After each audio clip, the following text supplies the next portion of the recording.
Thank you, Chairman, and I want to thank the witnesses for staying late to answer all of our questions.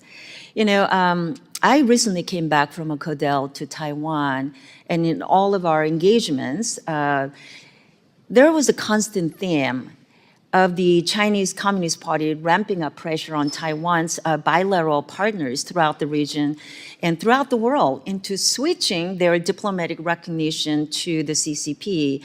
As you know, when President Tsai started her term 5 years ago, Taiwan had 22 partners. As President Lai is starting his new term, he's working with only 12 partners around the world in the region. So since 2017, 5 countries in Latin America have cut diplomatic ties with Taiwan and established official diplomatic relations with the CCP. So can you talk about some of those CCP pressure tactics in the region? What are you seeing? Mr. Camilleri, you want to start? Sure. I think we saw an example of this just in the last few days with some Guatemalan exports being rejected from the PRC. So clearly economic coercion is one of the forms of pressure that's being brought on countries that are committed to continuing to recognize Taiwan. I had the opportunity to accompany Secretary Blinken recently to Guatemala for a really productive bilateral conversation with President Arevalo and his team. And President Arevalo conveyed his commitment, his government's commitment to maintain the recognition of Taiwan. But I think we see very, very clearly and very transparently the kind of pressure that's being brought against such governments. We have, I think, some tools that we can bring to bear on this in terms of helping our partners. What are some of the tools that you're talking about? Pardon me? What are some of the tools?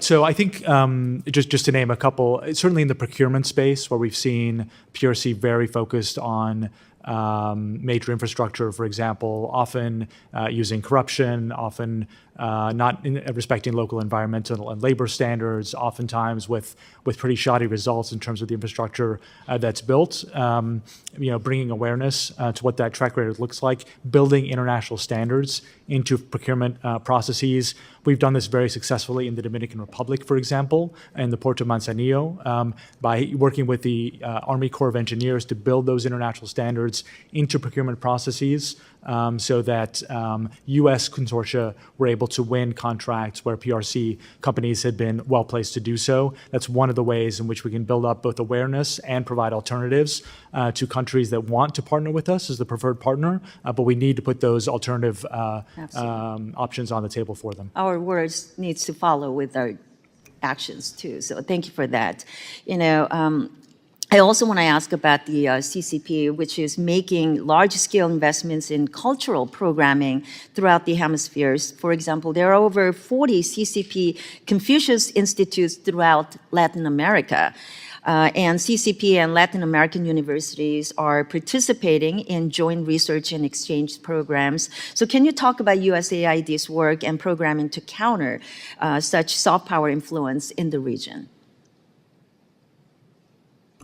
Sure. Look, I think broadly speaking, our affirmative development model is our competitive advantage in the region. We are not saddling countries with debt. We are not looking to bring in our own workers. We are genuinely partnering in a transparent, a rules-based manner, looking to move them ultimately from aid to trade.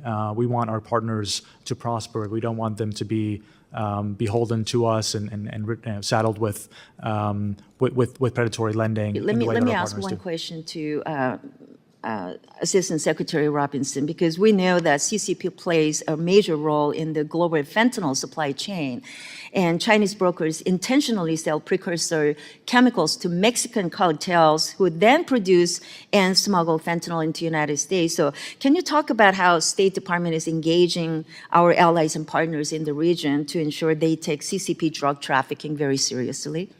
Absolutely. Thank you for the question. And also, maybe you can talk about the so-called the fentanyl working group that U.S. and China established late last year in November. Absolutely. I will be very quick. I've had 4 opportunities to speak directly with my PRC counterparts, twice in Beijing, once in Vienna.